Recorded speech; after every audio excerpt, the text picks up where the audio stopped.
हर हर महादेव दोस्तों, आपके अपने चैनल शिव धार्मिक में आपका बहुत बहुत स्वागत है। भगवान भोलेनाथ की कृपा आप पर और आपके परिवार पर सदा सर्वदा बनी रहे। तो दोस्तों, आज वीडियो में हम बात करने वाले हैं श्रावण माह के तीसरे अध्याय के बारे में। श्रावण माह में की जाने वाली भगवान शिव की लक्ष्य पूजा का वर्णन।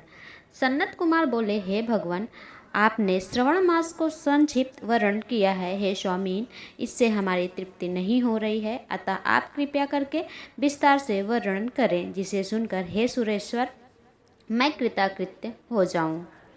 ईश्वर बोले, हे योगीश, जो बुद्धिमान नक्त व्रत के द्वारा श्रवण मास को व्यतीत करता है वह 12 महीने में नक्त व्रत करने के फल का भागी होता है। नक्त व्रत में दिन की समाप्ति के पूर्व सन्यासियों के लिए एवं रात्रि में गृहस्थों के लिए भोजन का विधान है। उसमें सूर्यास्त के बाद की 3 घड़ियों को छोड़कर नक्त भोजन का समय होता है।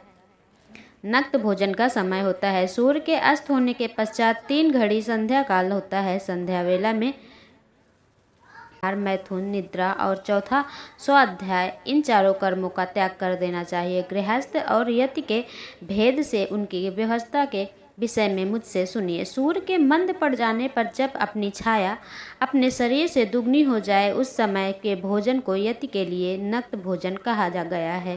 रात्रि भोजन उनके लिए नक्त भोजन नहीं होता है। तारों के दृष्टिगत होने पर विद्वानों ने गृहस्थ के लिए नक्त कहा है। यति के लिए दिन के 8वें भाग के शेष रहने पर भोजन का विधान है। उसके लिए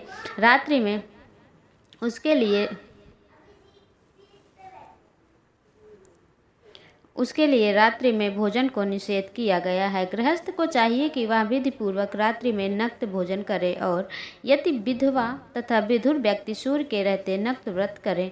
विधुर व्यक्ति यदि पुत्रवान हो तथा उसे भी रात्रि में ही नक्त व्रत करना चाहिए। अनाश्रमी हो अथवा आश्रमी हो अथवा पत्नी रहित हो अथवा पुत्रवान हो, उन्हें रात्रि में नक्त व्रत करना चाहिए। इस प्रकार बुद्धिमान मनुष्य को अपने अधिकार के अनुसार नक्त व्रत करना चाहिए। इस मास में नक्त व्रत करने वाला व्यक्ति परम गति प्राप्त करता है। मैं प्रातःकाल स्नान करूंगा, ब्रह्मचर्य व्रत का पालन करूंगा, नक्त भोजन करूंगा, पृथ्वी पर सोऊंगा और प्राणियों पर दया करूंगा। हे देव, इस व्रत को प्रारंभ करने पर यदि मैं मर जाऊं तो जगतपते आपकी कृपा से मेरा व्रत पूर्ण हो।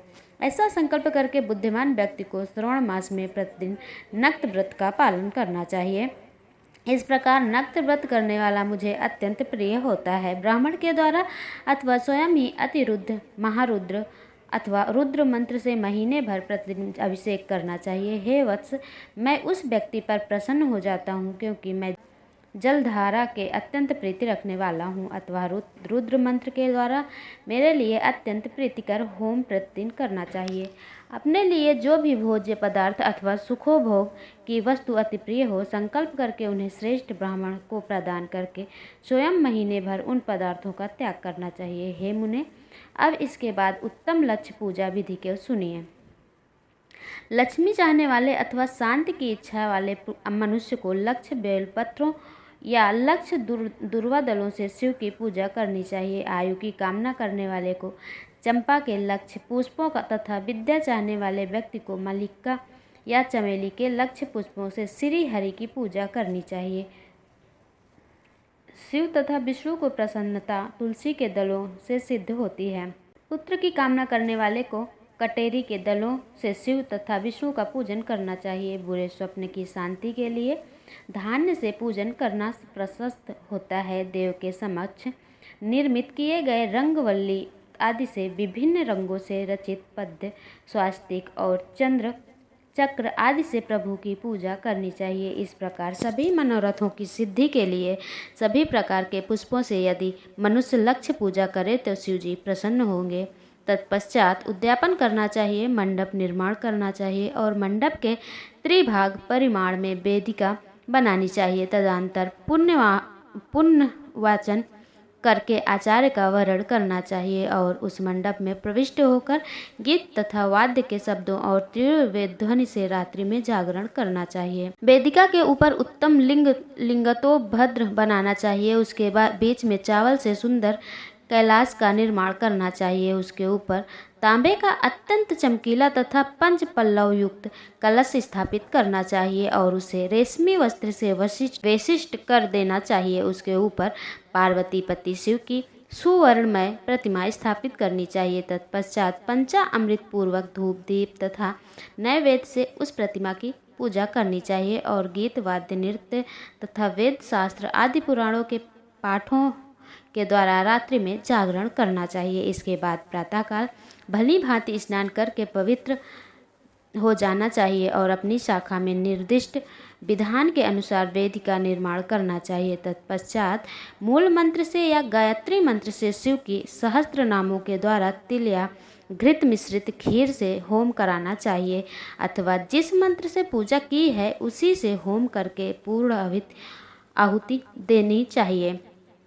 इसके बाद वस्त्र अलंकार तथा भूषणों से भली भांति आचार का पूजन करना चाहिए। तत्पश्चात अन्य ब्राह्मणों का पूजन करना चाहिए और उन्हें दक्षिणा देनी चाहिए। जिस वस्तु से उमापति शिव की लक्ष्य पूजा की हो उसका दान करना चाहिए। स्वर्णमयी मूर्ति बनाकर शिव की पूजा करनी चाहिए। यदि दीप कर्म किया हो तो उस दीपक का दान करना चाहिए। चांदी का दीपक और स्वर्ण की वर्तिका अर्थात बत्ती बनाकर उसे गोघृत से भरकर सभी कामनाओं और अर्थ की सिद्धि के लिए उसका दान करना चाहिए। इसके बाद प्रभु से क्षमा प्रार्थना करनी चाहिए और अंत में 100 ब्राह्मणों को भोजन कराना चाहिए। हे मुने, जो व्यक्ति इस प्रकार पूजा करता है मैं उस पर प्रसन्न होता हूँ। उसमें भी जो श्रवण मास में पूजा करता है उसका अनंत फल मिलता है। यदि आप अपने लिए अत्यंत प्रिय कोई वस्तु मुझे अर्पण करने के विचार से इस मास में कोई त्यागता है तो अब उसका फल सुनिए। इस लोक में तथा परलोक में उसकी प्राप्ति लाख गुना अधिक होती है। सकाम करने से अभिलाषित सिद्धि होती है और निष्काम करने से परम गति मिलती है। इस मास में रुद्राभिषेक करने वाला मनुष्य उसके पाठ की अक्षर संख्या से एक एक अक्षर के लिए करोड़ करोड़ वर्षों तक रुद्रलोक में प्रतिष्ठा प्राप्त करता है। पंचामृत का अभिषेक करने से मनुष्य अमृतत्व प्राप्त करता है। इस मास में जो मनुष्य भूमि पर शयन करता है उसका फल भी मुझसे सुनिए।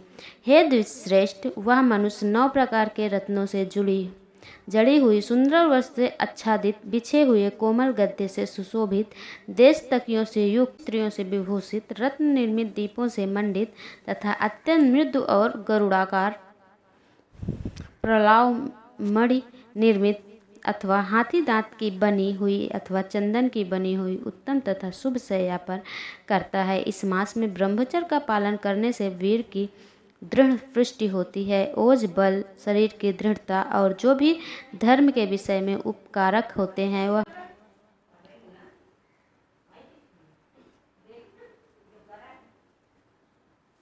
वह सब उसे प्राप्त हो जाता है। निष्काम ब्रह्मचर्यवर्ती को साक्षात ब्रह्म प्राप्ति होती है और सकाम को स्वर्ग तथा सुंदर देवांगनाओं की प्राप्ति होती है। इस मास में दिन रात अथवा केवल दिन में अथवा भोजन के समय मौन व्रत धारण करने वाला ही महान वक्ता हो जाता है। व्रत के अंत में घंटा और पुस्तक का दान करने वाला मौन व्रत के महत्व से मनुष्य सभी शास्त्रों में कुशल तथा वेद वेदांग में पारंगत हो जाता है तथा बुद्धि में बृहस्पति के समान हो जाता है। मौन धारण करने वाले का किसी से कलह नहीं होता, अतः मौन व्रत अत्यंत उत्कृष्ट है।